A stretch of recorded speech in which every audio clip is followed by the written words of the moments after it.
more reason for me to keep saying that I do genuinely really like the characters in Candy Flurry. I know, just give it a quick TLDR because it's still fresh in the series, and I only keep saying it because I want people to be aware. Because I think that the premise is strange enough that obviously people might not give it like their a serious look at. Think, oh, people are fighting with candy and stuff. It might just be like a silly gag manga, but you have to just look at the characters and then the setting you'll get used to. Like the characters have been really solid so far. I brought that up a few times. I enjoy them. I like Sumugi, Airi, Misaki. Misaki's a little bit silly, but I mean that kind of like his entire point. I mean, could be serious later, but who knows? Either way, there was like the chapter kind of starts out like you see the fight going on outside. It doesn't look like that one gummy dude is still up. Like, he's on the ground. It doesn't show him outright unconscious. But I would assume that he is done. I'm just going to assume that he's passed out. Because Irie's in a spot, obviously, 2v1. And there's the part at the end she is about to take one with the Confado. But I feel like she's going to need help. Because the one dude... So it's very clear out of the three of them, the like spiderweb gum dude is like the head guy of this unit. The actual lollipop user is obviously the full like leader of that group, but the one that's actually the one that's actually like leading this specific attack is the spider gum dude. I would assume at least, but I don't think he ate one of the Confado at all, and I think the gummy dude did. I'd have to go back and look at that part. I know obviously the guy throwing the weird bread or mince, whatever they're supposed to be, he did. But I don't think the gum dude did yet. And if he hasn't, that means that he could also power up and say like if Sumugi comes over and fights the dude with the big weird throwing weapons, then you can have Sumugi or you can have Irie against the spider gum dude. You might have to switch it because hers definitely looks like her power counters his. It's like an easy comparison. You look at like Aokiji and Luffy. It's just like, stretchy, rubbery things. Gum isn't the exact same thing as rubber, but just got similar properties. The cold is going to completely just freeze it up, and they're not going to be able to utilize it the same way. But the chapter really centered way more around them, and you see like her trying to use her for attacks, and like the one again. I wish I knew what this dude's power was, because he's like making these big discs of some kind, and then using it for like these massive shields, throwing them for these big throwing weapons. His power is kind of cool because it's super basic in reality of like what he's doing. He's just making, at least right now, he's just making these big objects, and he can either use them for defense or offense. It's like he doesn't need anything really that wild with it. It's just the general utility of how he can use it and how he is doing it. Maybe he's got more stuff that he can use, but at least off of right now, he's just got these two specific kind of ways he's utilizing it. But he could do other stuff. Like, I would assume like he could take it, maybe spin it and then throw it, and maybe turn it into almost kind of like a circular saw kind of thing. Maybe just add a little bit of flair onto it. Maybe make specific other shapes, different sizes. Like, what if he made a bunch of small ones and threw them like chakrams, and instead of like one big one, he's just like throwing these flurry of attacks. But the stuff around that, there was like some really funny character moments I liked in this chapter. Like, Irie goes to attack the throwing disc weapon dude. The gum dude comes up and sneaks up on her. Because obviously, like, they're talking a little bit of shit. But she brings up the fact that it's like, yeah, it's 2v1. Like, it's just, it's not obviously set to be fair. And she's supposed to be a little bit more of a big deal. But it's like, she can't do everything. She can't, like, we don't know the full scope of, like, fighters in the series. Like, if this was like somebody's like, oh, one of the strongest people in the world, they'd be like, well, then she should definitely be able to beat these two guys. But we just know that she's highly ranked within the whole Receipt organization. We don't even know what that really kind of compares to. Like, say the lollipop guy that like messed up Japan. Like, as far as we know, at least in the series, that's the strongest guy. I would assume whoever made all of the candies that gave people powers is probably a lot stronger, and probably has like people in his group that are stronger as well, or like people maybe he's like directly experimenting upon. I would assume if he's some crazy scientist of some kind, but it's it's in a spot where I could see Tsumugi coming out and helping Irie fight. So like right now, talk about more about like the fight itself. The moments where where she was like talking to the one dude. I wish we got names for these dudes so I could stop calling them like Spider Gum Dude and freaking Weird Disc Throwing Dude, Gummy Fist Dude.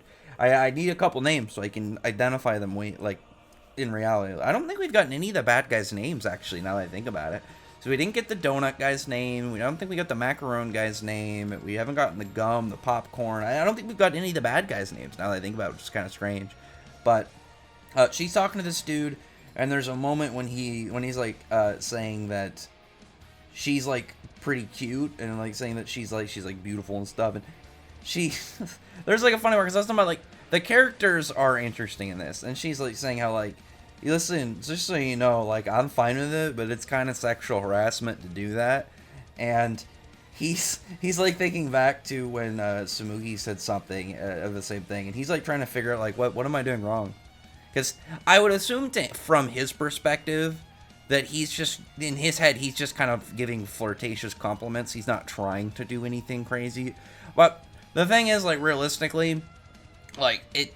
You know, someone can interpret a compliment in different ways, but if somebody is already in your mind a bad guy, these are villains, these are criminals, then they do that on top of it, you're going to instantly see it coming from a bad place, I would assume, regardless if it's intended to be a nice compliment. You're not going to be like, oh yeah, this guy who potentially could have killed all these students said something really nice about me. What a good guy. It's like, no. That you're gonna assume that they must be creepy if you're already going into the interaction that they're bad people and they're beating her up. So it's just like she's clearly not gonna like them, and she's like explaining that that it has to do with like part of his. She thinks like just gauging off of like his the way he talks and acts that he might have ulterior motives, which again, I would assume a bad guy giving those compliments would give off that kind of vibe, so he should probably correct himself on that.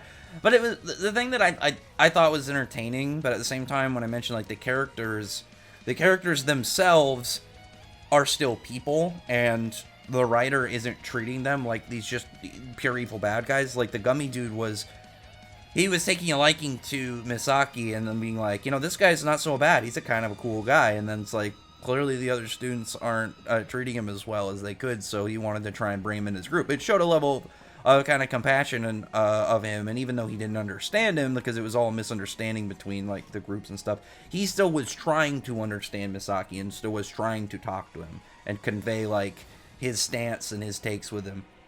And the gum dude, even though he's a bad guy, he's not wanting to be labeled like a sexual harasser, like some creep on women. Like even though he's a bad guy, he's like, yeah, this is something that I don't want, even though like potential murderer is something that they're okay with. They're like, I don't want to harass any chicks. I would assume that just like that part of like that aspect of humanity is still in his head of like, whoa, I don't know if this is the zone that I want to be in.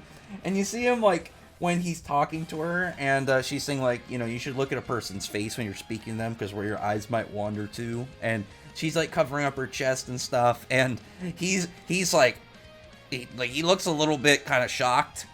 And the other dude, the guy wearing the mask, the you know, the disc food throwing guy, he's like, ow, that's kind of harsh. And you can tell it really bothers the gum dude, and he's like, I didn't do that, I'm not intentionally doing anything. He's trying to just like put himself on, like, listen, I'll take murder, I will not take woman abuse. Well, because I guess he's still attacking her. He's not going to take sexual harass or anything like that. That's where he draws the line. So at least we know he's got some shred of humanity left to him. And again, it's done in a way that is a little bit comedic, because it's taking this bad guy and kind of putting him in the mud a little bit, but it does show a little bit of person to him. And there's like a part where he's like doing his thing, and he's actually pretty mad now, and he wants to kill her, and he's like tearing up out of frustration. And I can't tell if Irie did this all intentionally, because she like freezes the tears coming out of his eyes, and I was wondering if like that's just a coincidence to kind of to show the display that she's doing, or if it was like something that she kind of like tactically was deciding to do and exploit, because if, you know, if she's could figure out this would work on him and it would work to her advantage, then she, you know, obviously she would go about doing it. Because Irie's weird because she's like kind of she's a little airheaded, but she's shown that she's actually intelligent.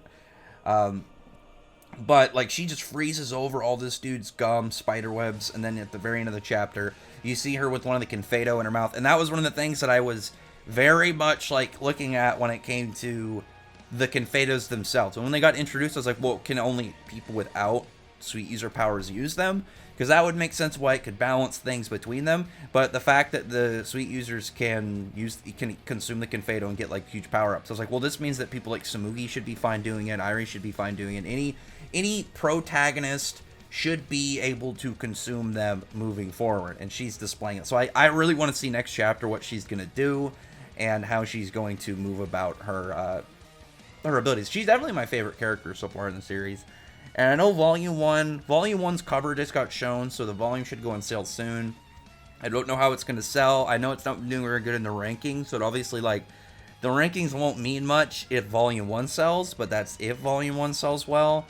Regardless, I will say, regardless of if the series gets axed or not, I will appreciate just from the mangaka of displaying what you know, one of the sweet users eating, like one of the protagonist sweet users eating when the confedo is going to really kind of like amount to, and especially like I said from Irie, who is my favorite character in the series so far. So looking forward to the next chapter. I really want to see her just go off and see how powerful she is with this, because it would make sense if she's got experience with it. Like they this is part of like their organization. It would be weird if like all the like the main sweet user guys, well, I can't remember what they're called, etriments or whatever they're called in the receipt, the 5 sweet users they have.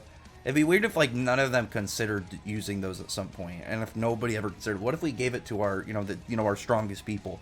So we're gonna see really that actually on display next chapter. I'm hoping that there's, if it is like the first time that she's ate a confedo to boost her power and stuff, I'm hoping that's referenced. Otherwise, it would just probably be better just to logically be like, yeah, she's done this before. Like the sweet users, why would they not think about this? But anyway, other than that, comment below, thumbs up the video, but friend the like button, subscribe, and check out my other videos. But other than that, I appreciate everyone who's already subscribed. I thank you all for listening. Bye.